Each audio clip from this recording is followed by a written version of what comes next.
বিষ্ণু ঈসা ইসলাম হুনাইনের যুদ্ধ শেষে ফিরতেছেন, পথিমধ্যে বেলাল রাদিয়াল্লাহু তাআলা আনহু আজান দিচ্ছেন। তো পাশে ছিল মুশরিকদের একটা পল্লী, কিছু মুশরিক তরুণ, তারা আজানকে ব্যঙ্গ করতেছে। মনে কষ্ট পাওয়ার মতো ব্যাপার না, কিন্তু বিশ্বনবী ওইখানে দেখেন কি খুঁজলেন। বিশ্বনবী খেয়াল করলেন কণ্ঠটা বড় সুন্দর, দরাজ গলা। বিশ্বনবী সাহাবীদেরকে বললেন ধরো, সবগুলারে ধরে বিশ্বনবী সামনে আনা হলো। ওরা হাঁটু গেড়ে বসলো। বিশ্বনবী বললেন তোমাদের মধ্যে কে যেন ব্যঙ্গ করে আজান দিচ্ছিল, তার গলাটা বড় উঁচু।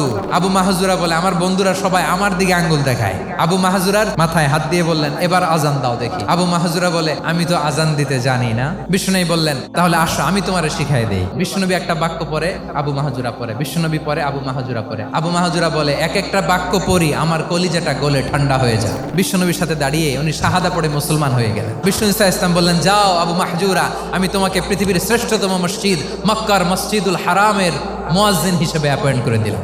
দেখছেন কিভাবে ট্যালেন্ট হান্টিং করতে হয়।